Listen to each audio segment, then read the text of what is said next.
Welcome to Bible Mysteries. You're listening to episode 82, The Great Reset, Part 1. What if there are secrets in the Bible the world doesn't want you to know? Are you ready to take the red pill? And now, here are your hosts, Scott and Zena. Hello and welcome once again to Bible Mysteries, the show that asks the questions the world and answers the questions the world doesn't want you to know. I'm Scott Mitchell and I'm here with Zena. Are you guys ready to swallow the red pill? I hope they are. We're going to get back. We actually recorded a couple of episodes where our schedules didn't line up. Yes. So I'm sure by now they're throwing rocks saying, "Where is Zena?" No. So, and what I did was we were talking about the dispensation of grace. Yes. And I just had two more parts and I thought, well, we're going to get pretty deep theologically, at least for this show. Okay. So I did the best I could with it, folks. We didn't have Zena here to help me through it, but she's back. So I'm back. we're gonna get into some things that aren't quite so theological today. They're gonna get more into more controversial stuff. Ooh. So so let's get started. I'm gonna ask you a question. Have you ever heard the phrase "the Great Reset"? I've heard you say it, but genuinely no. So not out in public discourse? No, sir. Okay, yeah. The Great Reset was mentioned when we did a few episodes about Agenda 2030. Yes. And we talked about that year, 2030 was a year that the World Economic Forum plans to do a major rehaul of the whole world system. Where instead of us owning things, we would be essentially renting them. Yeah, or actually I think the term they used was "we'll own nothing and be happy," which sounds really weird to me. I don't know how that sounds. I don't like the way it sounds at all. So the Great Reset sort of ties into that because it was a phrase coined by the founder of the World Economic Forum. We've talked about this man before. His name is Klaus Schwab. Yes. I don't think he's a good guy. His name doesn't sound like a good guy. Doesn't sound like a good guy. No offense, Klaus. Yeah, he is probably one of the satanic global elites. Okay. Or, in fact, I know he is, or he's at least involved in it. And he's not the only one, of course. But he saw, I think it could have been used before that, but I think it came into usage, the term "the Great Reset," when the pandemic hit. Okay. And while everything was shut down and the economy started to go south and jobs were lost and all this was happening, he viewed it as, here's an opportunity to reset everything. We're going to take advantage of this unfortunate pandemic to use it as a reset to bring, and that's where, believe it or not, he's the one that brought forth Build Back Better. So that is President Biden's campaign slogan. It was from Klaus Schwab. Now, what is Build Back Better?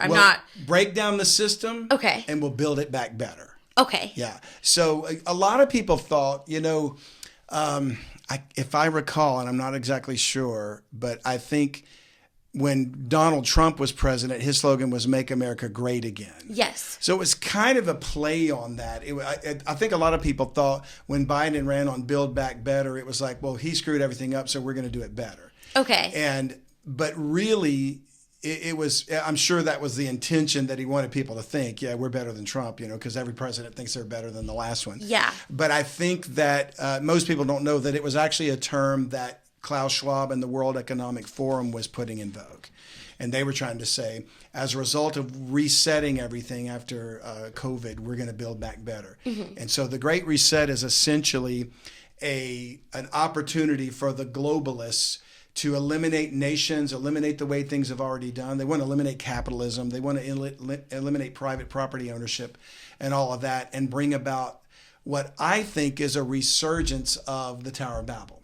Okay. So we're going to somehow try to tie in these current events and look at what has happened in the past and see, is there a connection?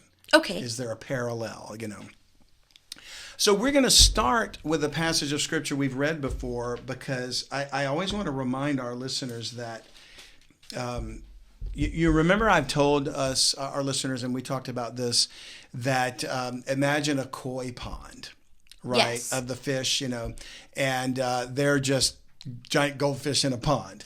And some of them are solid colors. There's red and black and white, solid koi. And then some of them are speckled. and they got all kinds of colors and dotted and polka dot. And somehow a battle began between the solid colored koi and the speckled koi. Okay. And they began to fight over, you're wrong, I'm right, blah, blah, blah. And the whole time they were fighting, they're unaware that above the surface of the water are these vastly more intelligent beings. And they're not koi. They walk on two legs, and they have two arms, and they have eyes in front of their face instead of on the sides, and they're the ones stirring the animosity between the two. Mm-hmm. And they're infinitely more intelligent, but the koi are so involved in their squabble that they're unaware that they're there. So I use that as an analogy of how we as human beings are like the koi. Yeah. And satanic angels are like the human beings. Okay. In the analogy. They're that much more intelligent than we are. And they're the ones distracting us with fighting with each other over some stupid divisional thing, whether it's a war in Ukraine, whether you got vaccinated or not, whether it's the color of our skin or the political leaning that I take or whatever.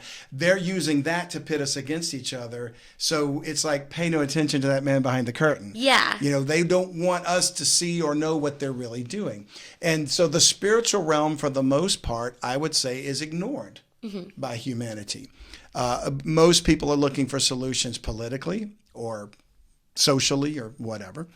But Ephesians chapter 6, verse 12 says, "For we wrestle not against flesh and blood," each other, "but against principalities, against powers, against the rulers of the darkness of this world, against spiritual wickedness in high places." So we constantly need to remind ourselves that there's a spiritual battle going on, whether we believe it or not. I mean, there's plenty of people that are not believers, are not people of faith, and so they would dismiss this whole idea. They think the Bible's just fiction and whatever. But we're Bible mysteries, so we're looking at the Bible as it is the Word of God, it is a record, and we are going to assume it's true. So if we wrestle not with flesh and blood, but against principalities and powers, then they would love nothing more than to distract us to fight with each other. Yes. So we don't pay attention to them. Now, spiritual things are both good and bad. You've got God and his angels. You've got Jesus Christ. And then you've got Satan and his angels and demons and whatever entities that are involved. And incidentally, we're going to have to bring them up again, even though we've talked about them plenty of times, the Nephilim. Okay. The giant hybrids that were the mixture of fallen angels and human beings back in Genesis 6. So we'll talk about them again a little bit in this series. This is probably going to be a 2-part series. Okay. It might be longer. The more I dig, the more I find. So we'll see how it goes. But I always, with the spiritual things that are good, we can't always identify when they're bad either, although you can use the Word of God to measure against it. So if something doesn't measure up, you can sort of say, I'm suspicious of that. But we can use the Bible to look at history and see if there are parallels in history. So Genesis chapter 11, we've talked about before, but I'm going to remind our listeners because it's the Tower of Babel. Okay. And in my mind, this event occurred. And we could talk all day long about what was really going on behind it, but it was definitely a unified global government that was here because, as we'll see in a moment, there were no nations yet. There weren't different languages. Everybody spoke the same language, and they were all unified together in one place, which sounds great on the surface, right? But when they did that, they came together to do something that wasn't good. So Genesis chapter 11 verse 1 says, "And the whole earth was of one language and of one speech. And it came to pass as they journeyed from the east that they found a plain in the land of Shinar, and they dwelt there." And so we've talked about that location, but for those that have never heard it, Shinar would be in modern day Iraq. Okay. And as we're going to find, it's Babylon or ancient Babylon. But they said one to another, "Go to, let us make brick and burn them thoroughly." And they had brick for stone, and slime had they for mortar. And they said, "Go to, let us build us a city and a tower, whose top may reach unto heaven, and let us make us a name, lest we be scattered abroad upon the face of the whole earth." So they must have feared they were going to be scattered abroad upon the face of the whole earth. I believe it's very likely that they could read the stars and see God's prophecy in the stars. And we talked about the term the Zodiac, and the Hebrew version of that is called the Mazzaroth. And while we say Leo and Cancer and Gemini and whatever, Sagittarius, in reality, those symbols date back to ancient antiquity. And even though there's different languages and different cultures, those symbols are pretty much the same in every country. And now their interpretation of them is different. But I believe that they relate to the 12 tribes of Israel. And so they begin to the Jews, the year began in the spring instead of January because their calendar was different. And so right about the time of the sign of Virgo. And then it ended when the year came back around with the sign of Leo.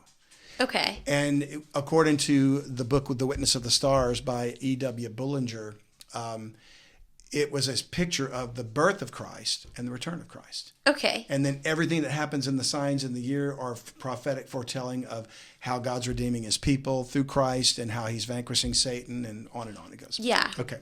So obviously the Zodiac doesn't point to any of that, but the Mazzaroth did. So since you could read the stars and the signs, and the ancient people saw far more stars than we do today, they probably gleaned from that, he's going to do something.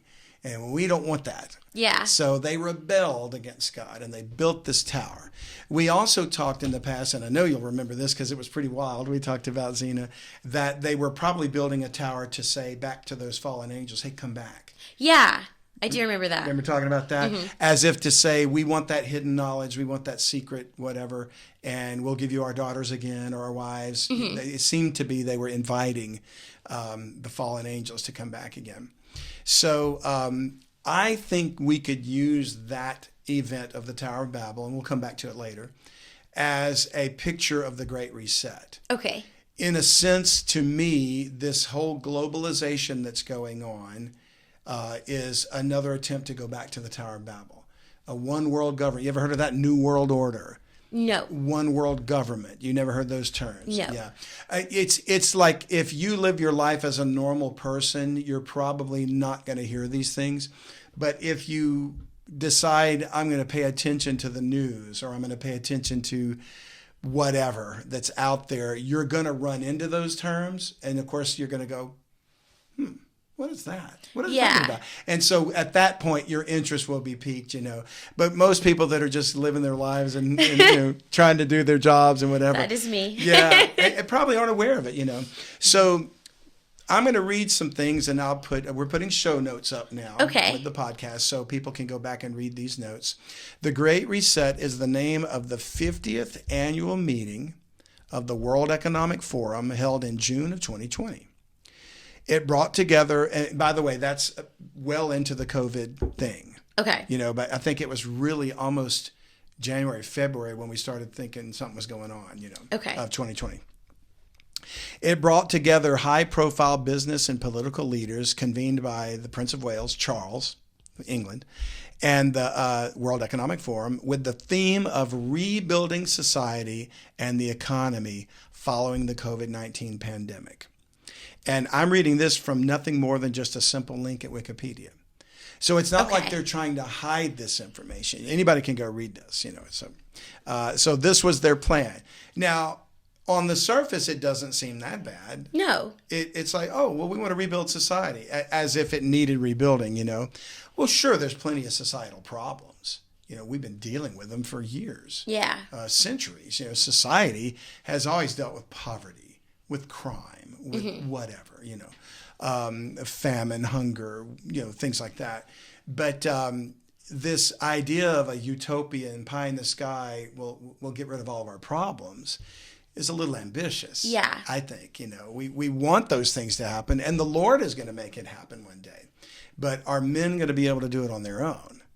And if they could, why would they need God? Very true. So there's the thought behind this. Now, from the same Wikipedia link, we read this. World Economic Forum Chief Executive Officer Klaus Schwab described 3 core components of the Great Reset. The first involves creating conditions for a stakeholder economy. We'll talk more about that later. Okay. The second component includes building in a more resilient, equitable, and sustainable way based on environmental, social, and governance metrics, which would incorporate more green public infrastructure projects, on and on. And then the third component is to harness the innovations of the fourth industrial revolution for public good. Now, this sounds like a bunch of economists talking. So it's like, I felt like if I had to sit in on this conference. But, and honestly, I think if we sat in on one of these conferences, we would never be privileged to go to one. No, I never know what they're talking about. Yeah, they're all the top muckety-mucks of whatever. But, so I would never be invited. You might get invited, but not me. But I'd probably fall asleep. Right? Because it would be like a bunch of guys talking about insurance or something. It's just sorry. Doesn't sound very sorry, fun. Insurance people, but it's just not the most exciting thing in the world to talk about. But terms on first glance, it kind of sounds like, well, this sounds like they have a plan to make the world a better place. But I don't know what stakeholder economy means. Me either. I don't know what sustainable, resilient, and equitable building means. I'm assuming they're going to make it out of plastic. I mean, yeah, I don't know. And then the fourth industrial revolution for public good. Now, we might be familiar when we went to school of talking about the Industrial Revolution. Do you remember hearing anything about that? I do remember. You were in school more recently than I was, if we're talking like whenever high school. So was that about like when we invented the cotton gin and the railroads? I believe industry so. started to grow? And having lots of factories. Yeah, okay. Because prior to that, we were mostly like an agrarian society where we were just growing things. And then now we're building railroad tracks across the country. Mm-hmm. Your factory workers, and we're starting to mass produce like Henry Ford Model T. Very true. Okay, Toyotas. Yeah, exactly. Yeah. So that was there were evidently revolutions before that one, and I don't know what they were. Was it when the fire was discovered, or they invented the wheel, or whatever it was? But at some point, there was an industrial revolution, and then I thought we had revolutions since then, like the nuclear age, or whatever, space travel, something. But he dubs this thing that they're trying to do now the fourth industrial revolution.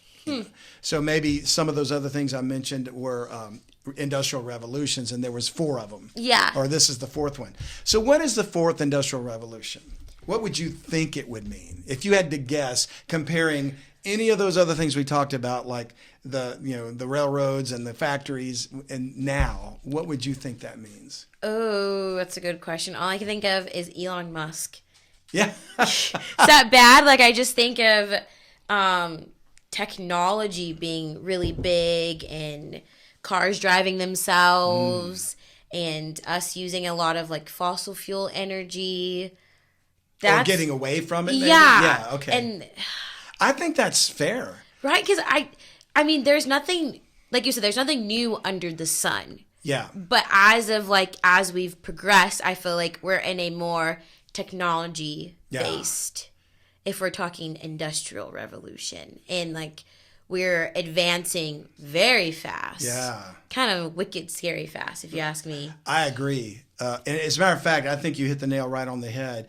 We're going to read Schwab's. He would agree with it, what it is. But, you mentioned where things are advancing so fast. And I work for a technology company. I can't say which one it is. But there was a product this company introduced years ago when that particular founder, CEO, introduced it, and his when they were drafting or designing it, he said he wanted this device to be as simple to use as a toaster. It was advanced technology, but it became ubiquitous. Everyone had one, and this same company is still making products today that I feel like are so complicated now. Your average person, unless they grew up with them when they were kids, struggles.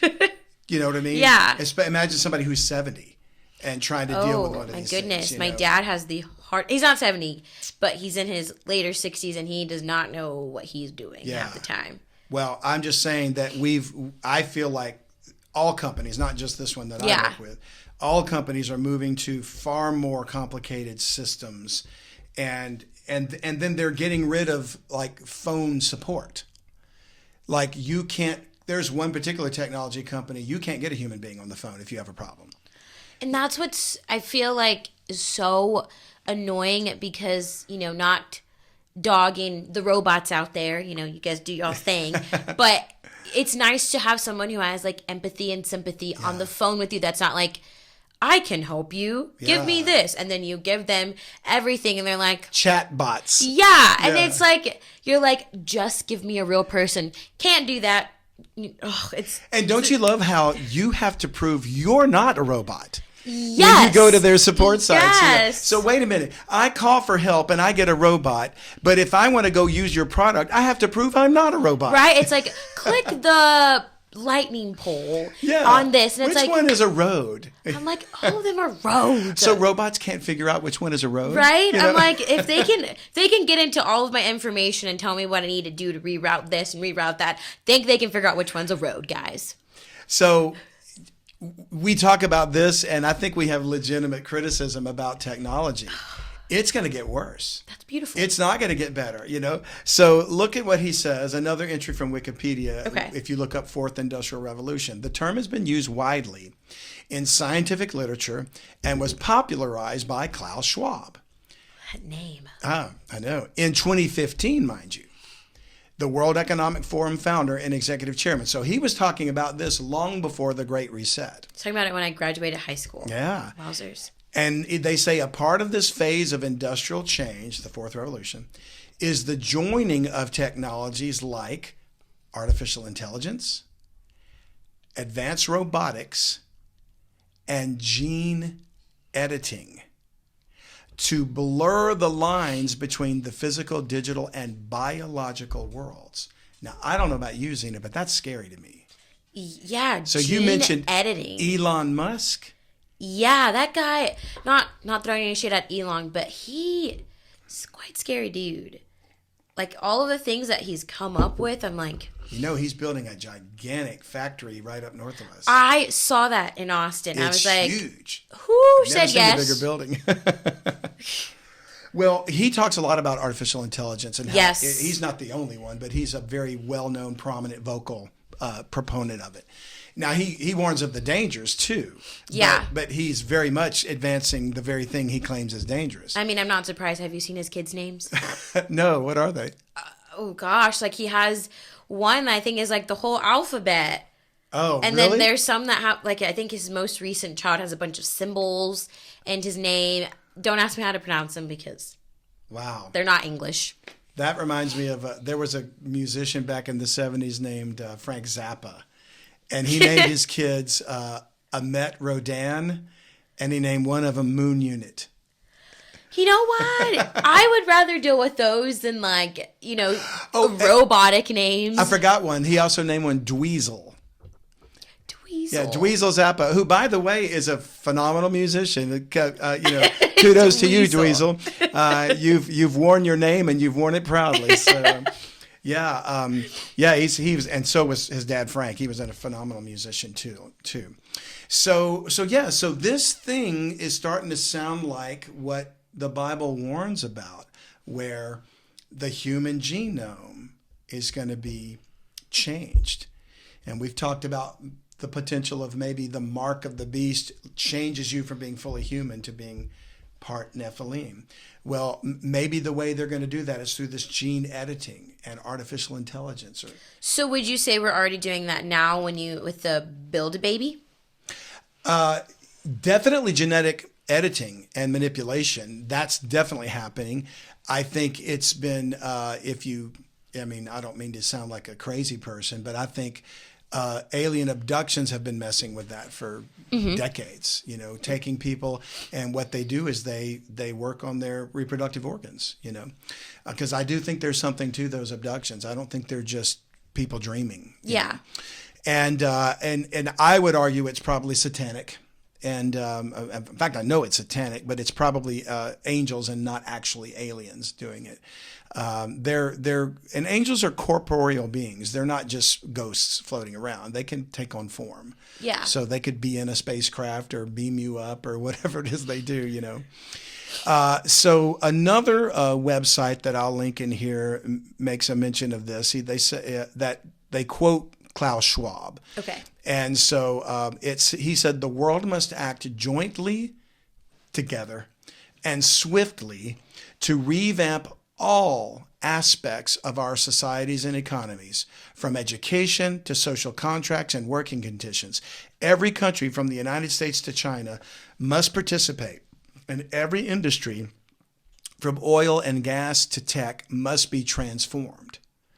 So that sounds more like a warning or a threat than, and you know, a lot of people that think that climate change is real, or I mean, climate changes. That's true. I mean, it's called weather.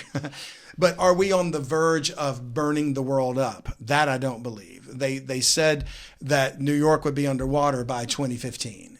Well, it's not. No, it's not.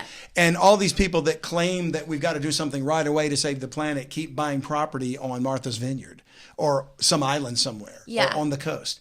So they obviously don't believe in the rising of the sea levels, or they wouldn't be purchasing property there. Mm-hmm. So I think it's a con to bring about these kind of changes. Okay. So if, to me, we analyze the Great Reset, it's very similar to the Tower of Babel. It's trying to bring us all together, eliminate our boundaries and our so-called limitations. But in reality, what they're saying is they want to eliminate the nation state. No more France, Germany, England, China, Russia, Zimbabwe, South Africa, America. Just one world, one government. Can you imagine trying to govern the entire world with one leader or one parliament? Look how different we are. Our cultures are so different. Yeah. We have the same basic needs. We're human beings. We need to eat. We need to work. We need to enjoy our life, you know, raise children, all those kind of things. But we do them in vastly different ways. What people might eat in the middle of China might be very foreign to me. You know, very true. I'm from South Louisiana, you know. People in Oklahoma think I'm weird because I eat crawfish. Yeah. You know. So there's no way you're going to get everybody to come together. But there's been so many movies, fictional movies over the years that basically are about, and the term is a dystopian future. You ever heard that expression, dystopian future? I have not. So you know what a utopia is, if we can make it a wonderful world. Yeah. Everything's perfect. We all live together in peace and harmony. You know, like Star Trek, they're in a utopia. They travel the stars, all the planets get along together, except for the Klingons and the Romulans. Okay, I forgot about those. But, you know, there's no more money and everybody works and they're happy, and the Federation of Planets, they all unite together. Mm-hmm. Well, that would be beautiful if it could be possible. Yeah. But human beings are tainted with sin. So, you know, it's not going to happen as long as there's sin in the world. So a dystopian future is, we dreamed of utopia, but what we ended up with was a mess. And so you had, you know, movies like Planet of the Apes. You know, we blew ourselves up and then the monkeys took over. Yeah. You know, and now they hunt humans for sport. You know, or Soylent Green. That's an old movie where Charlton Heston was the hero. And Not seen it. Huh? I have not. You've not seen that one? Oh, you ought to watch that one. Okay. Yeah, because what he discovers in the end was everybody ate this food that the government provided for them, and it was called Soylent Green. And so they all ate Soylent, and nobody knew what it was made of. Really? And so the whole movie is about Charlton Heston's character discovering that in the end, Soylent Green was made from people. Oh. And so what they did was there weren't any old people, because at a certain age they killed you and they ground you into food. And there was another movie called Logan's Run that was sort of about everybody was young and beautiful and they could do, you know, surgical procedures on their face to look young. Yeah. But when you reach your 30th birthday, you had this little procedure that you went through and they killed you because they didn't want to have to sustain taking care of people in their 40s and 50s and 60s.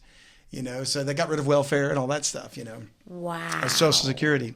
Yeah, so in a way, it's just fiction, but I think it's pictures of what the satanic global elite would love to see. Yeah. Because I truly believe they're trying to reduce the world's population through whatever means necessary.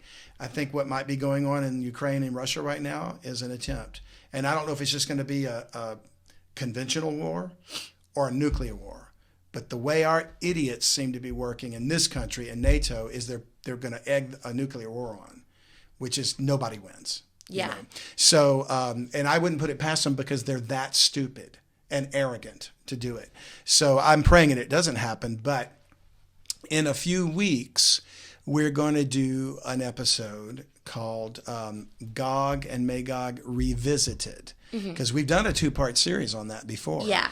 But I've learned something since then that I want to share. And shout out to my good buddy, Ryan Pitterson, author of The Final Nephilim, because it's his book that revealed it. And I went, whoa.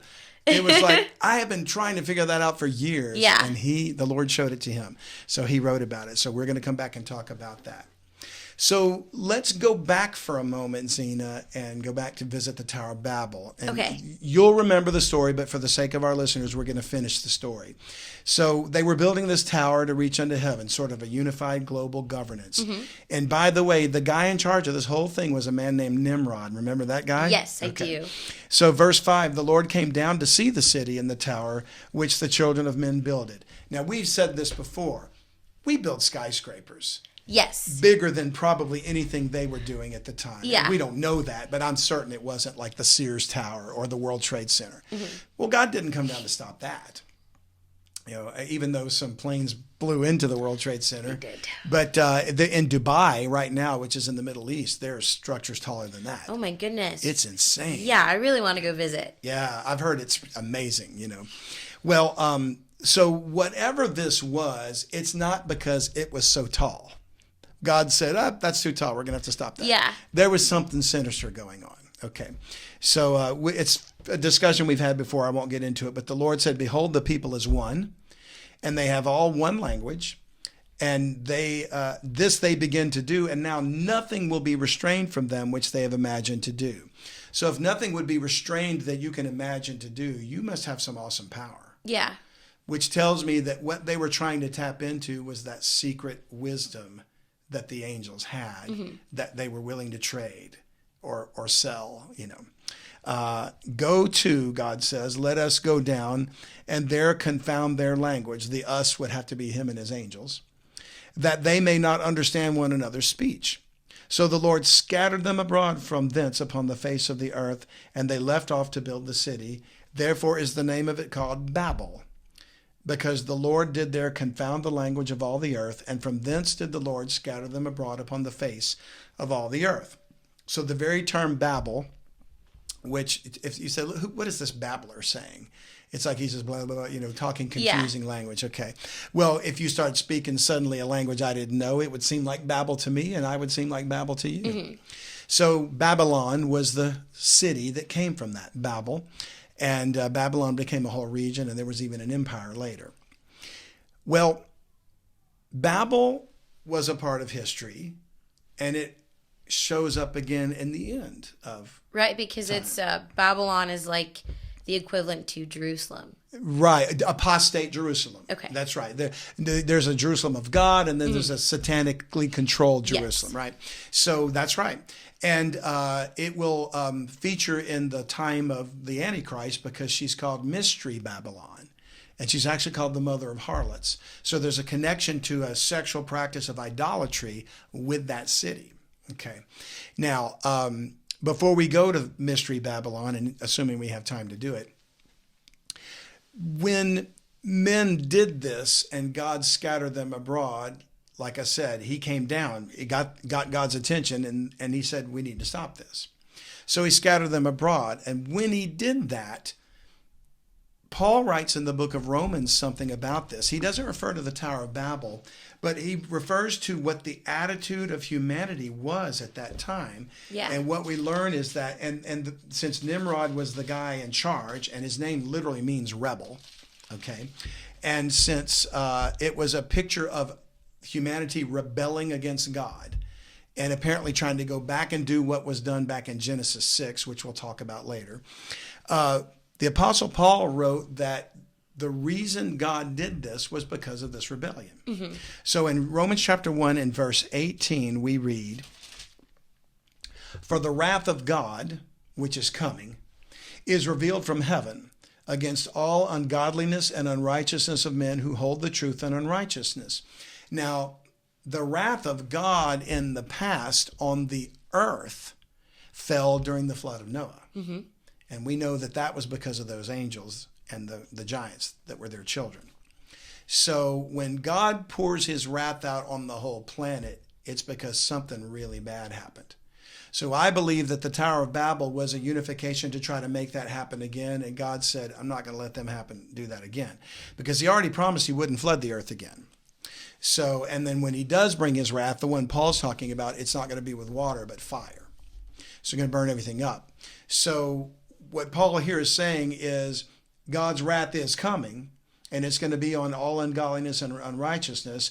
And then he reminds us about the past. He says, because that when that which may be known of God is manifest in them, manifest means it's clearly known, for God hath showed it unto them. And I think he showed it from antiquity, through the stars and through his written word, through the prophets, whatever. For the invisible things of him, of God, from the creation of the world, now we're going back, right, are clearly seen, being understood by the things that are made, even his eternal power and Godhead, so that they are without excuse. So men that suppress the truth and refuse to acknowledge God have no excuse, because he showed them, he gave them an opportunity, and they wouldn't listen. Again, he's referring to history, because that when they knew God, and at some point they did, humanity knew God. I think they knew him at the Tower of Babel. Yeah. They glorified him not as God, neither were thankful, but became vain in their imaginations. There's that word again. Remember, God said nothing would be restrained for them, whatever they imagined to do. And the root of the word imagination is image. And an image is an idol. Yeah. A little statue of a god. Okay. So they were vain in their imaginations. Their foolish heart was darkened. Professing themselves to be wise, they became fools. And a fool is defined in the Bible as somebody that says there is no God. Okay. Okay. And changed the glory of the uncorruptible God into an image made like to corruptible man, and to birds, and to four-footed beasts, and creeping things. So idols.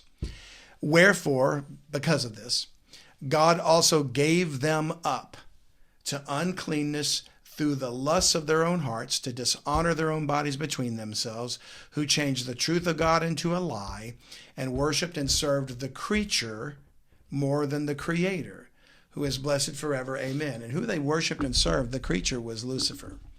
Satan in its many manifestations, as Baal or Jupiter or Zeus or Ra, or you name it. Okay. So here what we're saying is God gave them up. And so he said, look, all right, you're not going to listen to me? Fine. I'm going to scatter you abroad and let you find your own way. There was a time when he actually appointed angels to be watchers to guide humanity. And they are the ones that probably are the original ones that came down and took the daughters of men. While they were watching us, they saw that women were beautiful, and they went, how about I trade you knowledge for your wife? Yeah. Or your daughter or something. So when he scattered them abroad, I think they were probably attempting to bring that back into vogue. And in Acts, let me go there, because this is Paul again, but he's actually preaching. He was, interestingly enough, Paul was in Athens, Greece. Really? At this time. And he was preaching to a bunch of pagan, idol-worshiping Gentiles. They didn't know who God was. They had so many gods, they had a whole row of them with statues all down you've heard of the Parthenon and the Acropolis. I mean, they had them all over the place. And he walks by, and they even had one statue, and it said, to the unknown God. Oh, wow. So they were that superstitious, Yeah. you know. And he gets up on their lecture circuit there, or it was called Mars Hill. That's where they all had their conversations. Yeah. Street preachers, whatever, philosophers. And he says, the one you don't know, the one you ignorantly worship, let me tell you about him. So he used that opportunity to tell them about the Creator God. Really? Yeah. And as he begins to explain to them who God is, he says in verse 26 that God has made of one blood all nations of men for to dwell on the face of the earth, and hath determined the times before appointed and the bounds of their habitation. Now, bounds is like we would say the word boundaries. Okay. So it would be like the boundaries of a country, the coasts or the river or the mountain or whatever that makes that state this square shape and not the next state over, right? So the bounds of their habitation, where they live. So in other words, when God did this with the Tower of Babel, Okay. he scattered them abroad, and these people, they're going to live here. And these people, they're going to live here. You know, I mean, how did these people end up in Australia? The Aborigines, right? You know, when the prisoner ship came from England, and that's how Australia was settled. They dumped a penal colony down there. How interesting. I know. The ship was called Botany Bay. And they brought all the prisoners out of England, and basically you're banished. You go survive and fend for yourself. And they had crocodiles and sharks and snakes and everything. They were like, we'll figure it out. And they became a nation. Yeah. You know, but there were people that were already there, you know, and they were called the Aborigines. So how did they get there? Yeah, well, God separated them. He divided them. And so he determined before the bounds of their habitation. And watch verse 27, that they should seek the Lord. If haply, and happily is spelled Haply. It's not like I'm happy. It's if it might happen. Okay. It could happen that they might feel after him and find him, though he be not far from every one of us. So God's intention was to thwart Satan in his global unification and rebellion against him, against God. He said, I'll scatter them abroad and give them the opportunity to find me. And if they'll seek me, they'll find me. Okay. So he gave them up, but he didn't give them up without a possibility that they could find God again. And ultimately, he called a nation, Israel, to teach the Gentiles, but they didn't do it. So then he sent Jesus to correct Israel, and they killed him. And then he sent Paul to tell the rest of us, well, guess what? The one that they killed was raised again, and now we can all be saved. So it ultimately worked into his perfect plan. Okay? So the Great Reset seems to be trying to get back to Babel, to get back to a single government where everything's controlled by a Nimrod. And it's not going to be Klaus Schwab, but it's going to be somebody. Okay. And that somebody's going to be the Antichrist. So a man is going to rise up, and he is going to be a Nephilim hybrid. So what we're going to see, and we won't see it this week, we'll see it next week, but what we're going to see is what's moving us toward the Great Reset is one of the things is that fourth industrial revolution. And we saw artificial intelligence and gene editing. And you said something about designer babies? Yeah, so like I don't know what the website it's called. It's probably not called Designer Babies, but you get the gist. But basically you go into I'm assuming like a fertility facility, and you can pick out how tall you want your baby to be, what eye color, what skin color, what hair type, what skin texture, etc., and design a baby. They basically, put the baby inside of the woman that's wanting to have a baby, and then bam. Wow.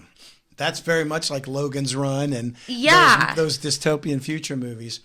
Well, I think we've got that technology now.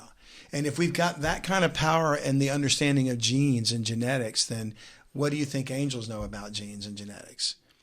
A lot more. Yeah. And if they've been manipulating and trying to find a way to do one of two things, and we're going to discuss this next week. We knew that there were giants that were destroyed in the flood.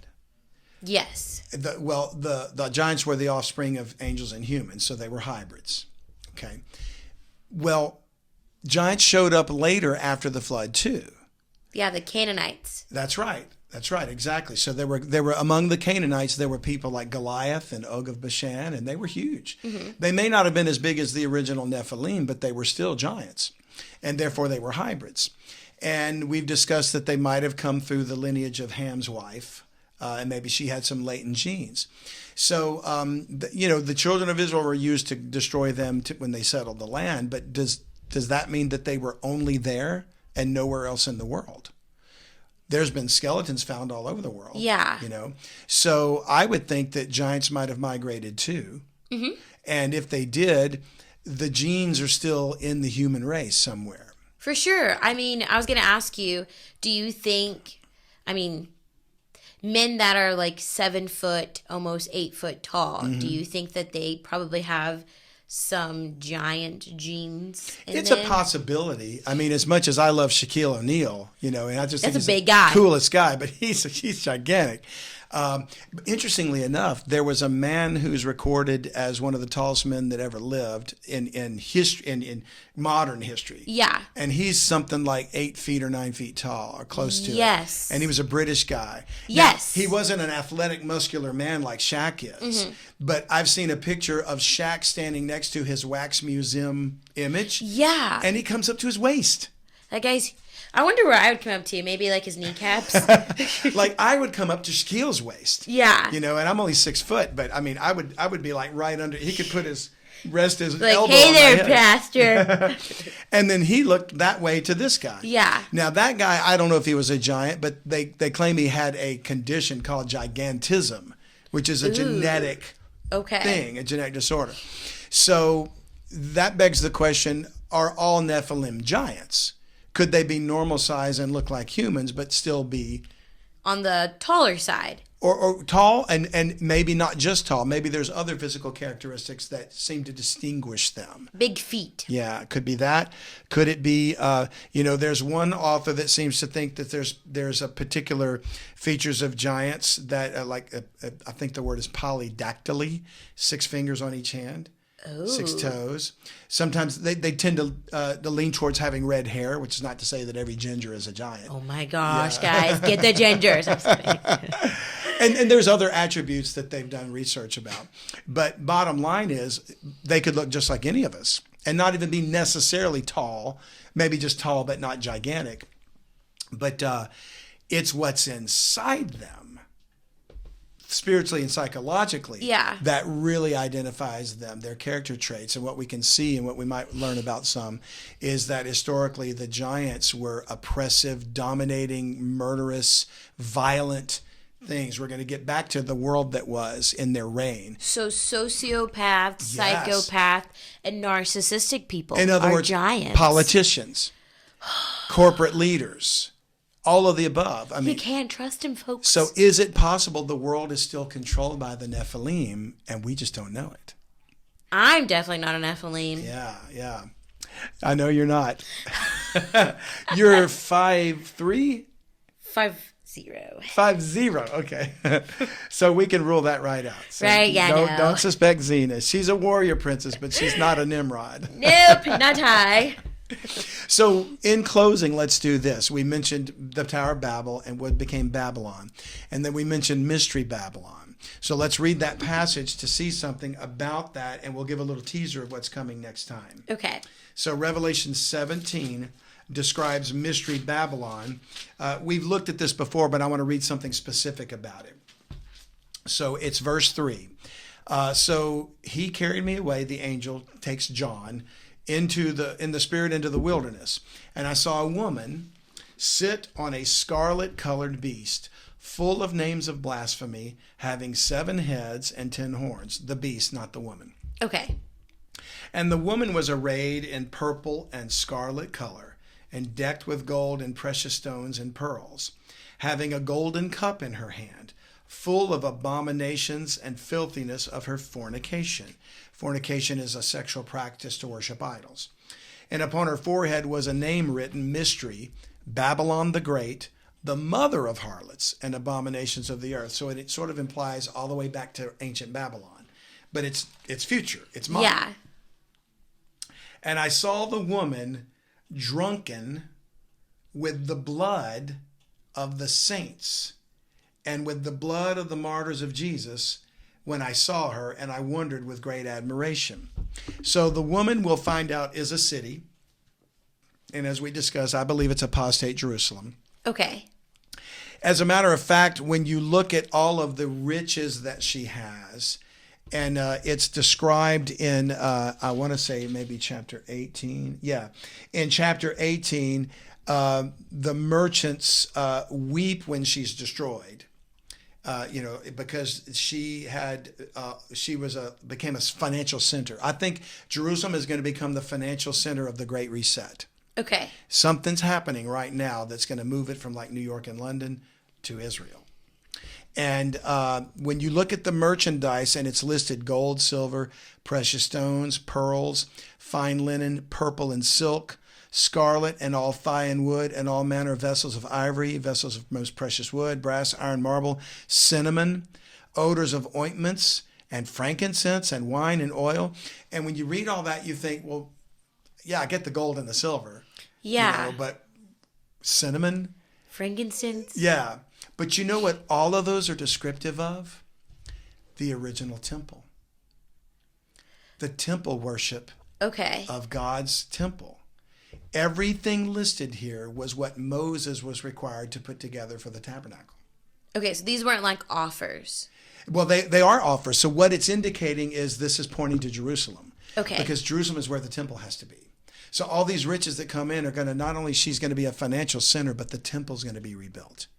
And they're going to start sacrificing again at a certain point, meaning Israel. And that's going to give the Antichrist the opportunity to go into the temple, declare himself to be God, and pollute it. And so to me, the thing that stands out here is what I just finished reading in chapter 17, that it said, in her, she was drunken with the blood of the saints. The Great Reset is going to bring about the greatest persecution of Christian believers the world has ever known. And it's starting right now. Because the one thing that's going to stand in the way of Agenda 2030 is believers. And they're going to out us just like they ostracized the unvaxxed. Yeah. Or Hitler ostracized the Jews. Or whoever the other is. We're going to be the new other. And it's coming. So the Great Reset sounds like a great plan until you realize they know there's going to be people who won't accept it, and it's Christians. And they're going to be the ones that have to be eliminated. So tune in next week, folks, because we're going to talk about the Great Reset Part 2, and we're going to see how giants will play into this persecution of the believers. Holy moly. Pretty wild. That is pretty wild. So it's coming. So thank you guys for listening today. And thank you, Zena, as always. Thank you for having me. Thank you guys for coming every week and hanging out with us. If you do enjoy the podcast, please like and share. Leave lots of comments down below. We love reading what you guys have to say. And what do you think a Nephilim is? Yeah. There's arguments about it not being giants, but I think the scriptures are pretty clear they were giants. So we'll look into that a little more detail. We'll talk a little bit more about giants. So if that piques your interest, come on and join us next episode. Yes. And thanks again for listening today. Have a good one, guys. Take care. Thank you for listening today. If you like what you heard, please subscribe to Bible Mysteries and share it with a friend. If you want to learn more, you can go to Unlock the Bible Now. That's utbnow.com.